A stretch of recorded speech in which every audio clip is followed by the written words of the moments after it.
नमस्कार। आज हम एक टियर 1 ऑटो कंपोनेंट कंपनी के लेटेस्ट तिमाही नतीजों का पूरा पोस्टमार्टम करने वाले हैं। देखिए, ये कंपनियां ना ऑटोमोबाइल इंडस्ट्री की जान होती हैं और इनका हाल देखकर हमें पूरी इंडस्ट्री के ट्रेंड्स का अंदाजा लग जाता है। तो चलिए बिना देर किए शुरू करते हैं इसका पूरा विश्लेषण। तो इस बार की सबसे बड़ी खबर क्या है? कंपनी ने पहली बार, जी हां, पहली बार एक ही तिमाही में 1000 करोड़ रुपए से ज्यादा का रेवेन्यू पार कर लिया है।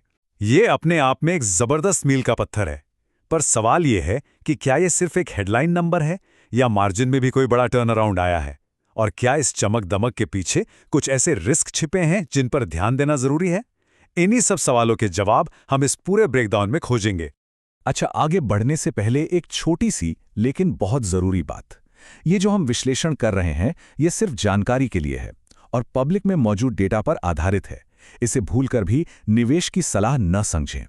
कोई भी निवेश का फैसला लेने से पहले अपने फाइनेंशियल एडवाइजर से बात जरूर कर लें। तो आज का हमारा रोडमैप कैसा रहेगा? सबसे पहले हम कंपनी और उसकी परफॉर्मेंस की एक झलक देखेंगे। फिर नतीजों की जो मेन पॉइंट्स हैं, उनका विश्लेषण करेंगे। उसके बाद कंपनी की फाइनेंशियल हेल्थ, मार्केट का माहौल और भविष्य की क्या उम्मीदें हैं। फिर कंपनी की स्ट्रैटेजी और आखिर में इन्वेस्टर्स से जुड़े कुछ अहम आंकड़ों पर नजर डालेंगे। तो चलिए शुरू करते हैं हमारे पहले सेक्शन से। यहां हम ये समझेंगे कि ये कंपनी आखिर करती क्या है और इस तिमाही के जो हेडलाइन नंबर्स हैं वो क्या कहानी सुना रहे हैं। ये हमारे आगे के पूरे विश्लेषण के लिए एक बेस तैयार करेगा। तो ये कंपनी असल में 3 मेन बिजनेस में है। पहला, गाड़ियों में लगने वाले फैंसी स्पीडोमीटर और डिजिटल डिस्प्ले बनाना। दूसरा, ऑयल पंप और डिस्क ब्रेक जैसे एक्चुएशन और कंट्रोल सिस्टम्स। और तीसरा, गाड़ियों के लिए हाई क्वालिटी प्लास्टिक के पार्ट्स बनाना। स्केल की बात करें तो करीब 14 प्लांट्स हैं, 8,500 लोग काम करते हैं और ये अपनी कमाई का करीब 4.5% रिसर्च और डेवलपमेंट पर खर्च करते हैं। इनकी स्ट्रैटेजी 2 पिलर्स पर खड़ी है, लोकलाइजेशन और अधिग्रहण। लेकिन हाँ, एक बड़ा रिस्क भी है। कंपनी का लगभग 65% रेवेन्यू सिर्फ 2 व्हीलर से आता है। मतलब अगर 2 व्हीलर मार्केट में थोड़ी भी सुस्ती आई तो कंपनी पर सीधा असर पड़ेगा। और ये रही इस तिमाही की सबसे बड़ी, सबसे धमाकेदार हेडलाइन। कंपनी ने अपने इतिहास में पहली बार एक क्वार्टर में 1000 करोड़ के रेवेन्यू का आंकड़ा पार किया है। सटीक नंबर है 1020 करोड़ रुपए। ये सिर्फ एक नंबर नहीं है, ये कंपनी के बढ़ते स्केल और मार्केट में उसकी मजबूत होती पकड़ का एक बहुत बड़ा सबूत है। अब जरा इन नंबर्स को थोड़ा और गहराई से समझते हैं। अगर पिछली तिमाही से तुलना करें तो रेवेन्यू में करीब 3.28% की मामूली सी बढ़त है। लेकिन असली कहानी दिखती है जब हम पिछले साल की इसी तिमाही से तुलना करते हैं। देखिए ये नंबर 65.7% की जबरदस्त छलांग।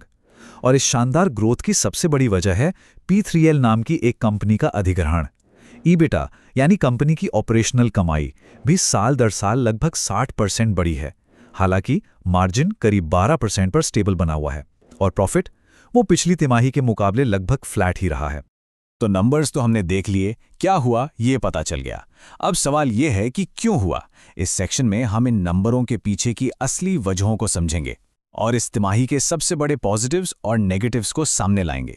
पूरी तिमाही की कहानी को अगर 4 पॉइंट्स में समेटना हो तो वो ये हैं। पहला, P3L अधिग्रहण एक गेम चेंजर रहा है जिसने रेवेन्यू और प्रोडक्ट्स दोनों को जबरदस्त स्केल दिया है। दूसरा, अच्छी खबर यह है कि मार्जिन्स अब 12% के आसपास स्थिर हो रहे हैं और P3L के मार्जिन्स भी सुधर रहे हैं। लेकिन तीसरा पॉइंट एक रेड फ्लैग है, 2 व्हीलर बाजार पर बहुत ज्यादा निर्भरता अब भी एक बड़ा रिस्क है। और चौथा, इस तेज ग्रोथ के लिए कंपनी को भारी भरकम कैपेक्स करना पड़ रहा है जिससे वर्किंग कैपिटल की जरूरत भी बढ़ रही है। अब जरा इस तिमाही की अच्छी बातों पर फोकस करते हैं। सबसे बड़ा पॉजिटिव है P3L का प्रदर्शन। 233 करोड़ के रेवेन्यू पर 9.33% का ईबिटा मार्जिन।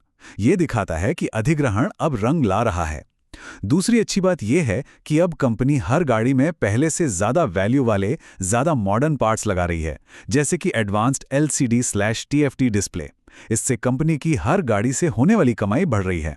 और तीसरा, एक्सपोर्ट्स में भी करीब 15% की ग्रोथ देखने को मिली है, जो कंपनी को घरेलू 2 व्हीलर बाजार पर निर्भरता कम करने में मदद कर रही है। लेकिन सिक्के का हमेशा दूसरा पहलू भी होता है। अब कुछ चुनौतियों को समझते हैं। सबसे बड़ी चिंता है हाई वर्किंग कैपिटल, मतलब कंपनी का काफी सारा कैश बने हुए माल और ग्राहकों से आने वाले पैसे में फंस गया है। इससे कैश फ्लो पर प्रेशर आता है। दूसरी चुनौती है सप्लाई चेन की। सेमीकंडक्टर की कमी हम पहले देख ही चुके हैं, तो ऐसे रिस्क दोबारा भी आ सकते हैं। और तीसरा, जब कच्चे माल का दाम बढ़ता है तो कंपनी को ये बढ़ी हुई लागत अपने ग्राहकों से वसूलने में 3 से 6 महीने लग जाते हैं, जिससे शॉर्ट टर्म में मुनाफे पर असर पड़ता है।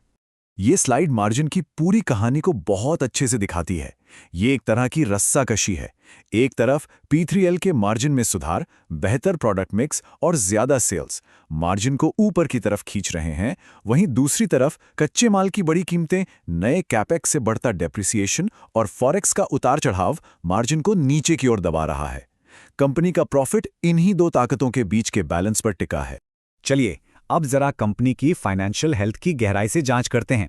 मतलब ये कि कंपनी की बुनियाद कितनी मजबूत है। इस सेक्शन में हम बैलेंस शीट और कैश फ्लो पर नजर डालेंगे। कैश फ्लो किसी भी कंपनी के लिए खून की तरह होता है। पिछले साल यानी FY25 में कंपनी ने करीब 84 करोड़ का पॉजिटिव फ्री कैश फ्लो बनाया था, जो एक बहुत ही हेल्दी साइन है। लेकिन इस साल की पहले छमाही में, जैसा हमने पहले बात की, वर्किंग कैपिटल की जरूरतों ने कैश फ्लो पर थोड़ा दबाव बनाया है।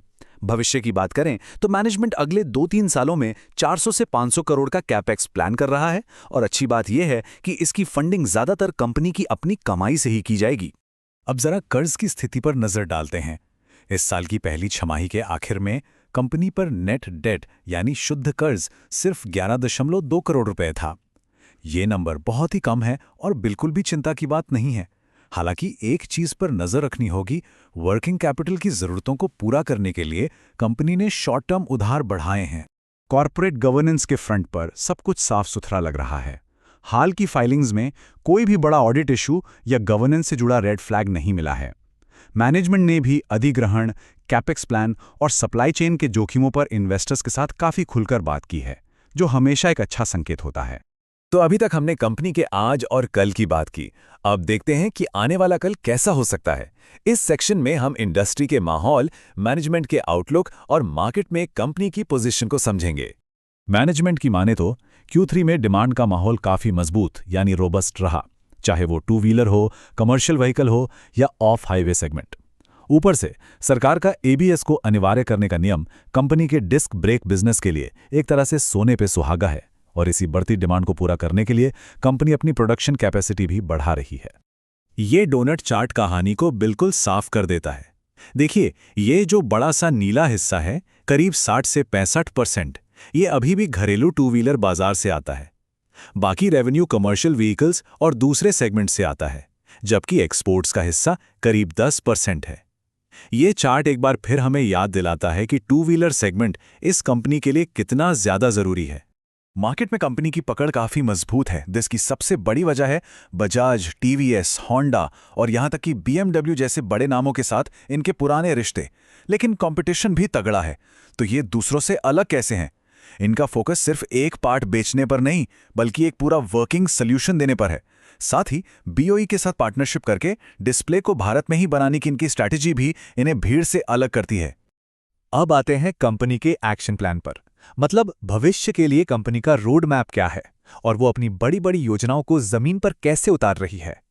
ये टाइमलाइन हमें कंपनी के भविष्य की एक साफ तस्वीर दिखाती है। अगले 3 से 4 तिमाहियों में हमें BOE डिस्प्ले पार्टनरशिप में निवेश देखने को मिलेगा। उसके बाद अगले 4 से 5 तिमाहियों में बैटरी मैनेजमेंट सिस्टम्स यानी BMS का ट्रायल और प्रोडक्शन शुरू हो सकता है, जो इलेक्ट्रिक व्हीकल के लिए बहुत जरूरी है। और फिर FY27 की पहली तिमाही में एक बड़े 2 व्हीलर OEM के साथ डिस्क ब्रेक का प्रोडक्शन शुरू करने का टारगेट है। ये वो बड़े माइलस्टोन्स हैं जिन पर निवेशकों की नजर रहेगी। कंपनी अपनी कमाई का इस्तेमाल कैसे करती है, उनकी प्रायोरिटी लिस्ट एकदम क्लियर है। पहली प्राथमिकता है कैपेक्स, यानी बिजनेस को बड़ा करने के लिए पैसा वापस बिजनेस में ही लगाना। दूसरी प्राथमिकता है सही मौका मिलने पर P3L जैसे और अधिग्रहण करना। और डिविडेंड वो तीसरी प्राथमिकता है। कंपनी ने डिविडेंड दिए हैं, लेकिन ग्रोथ में निवेश करना हमेशा उनकी पहली पसंद रही है। देखिए, प्लान बनाना एक बात है और उन्हें पूरा करके दिखाना बिल्कुल दूसरी। इस मामले में मैनेजमेंट का ट्रैक रिकॉर्ड काफी दमदार रहा है। ये कोट इसी बात को हाईलाइट करता है कि मैनेजमेंट ने न सिर्फ नए प्रोजेक्ट जीते हैं, बल्कि P3L को तेजी से इंटीग्रेट करके उसके मार्जिन को भी सुधारा है। ये उनकी बेहतरीन एग्जीक्यूशन कैपेबिलिटी को दिखाता है। और अब हम अपने विश्लेषण के आखिरी हिस्से में आ गए हैं। यहाँ हम कुछ ऐसे आंकड़ों को देखेंगे जो सीधे निवेशकों के लिए मायने रखते हैं, जैसे कि कंपनी का वैल्यूएशन और उसका शेयर होल्डिंग पैटर्न। चलिए वैल्यूएशन पर एक नज़र डालते हैं। 31 दिसंबर 2025 के हिसाब से कंपनी का पीई रेशियो करीब 48 है और पीबी रेशियो करीब 8।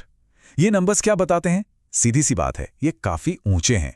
इसका मतलब है कि बाजार को कंपनी से भविष्य में बहुत बहुत ज्यादा ग्रोथ की उम्मीद है और वो इस उम्मीद के लिए आज ही एक प्रीमियम कीमत चुकाने को तैयार है।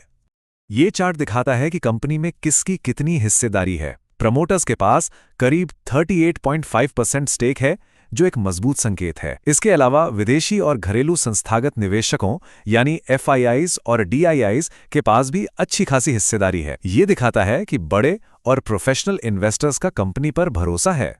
तो आखिर में एक निवेशक के नजरिए से देखें तो 3 बड़े रिस्क कौन से हैं जिन पर नजर रखनी होगी? पहला, एग्जीक्यूशन रिस्क। कंपनी का जो बड़ा कैपेक्स प्लान है उसमें देरी या लागत बढ़ने का खतरा। दूसरा, सप्लाई चेन का रिस्क।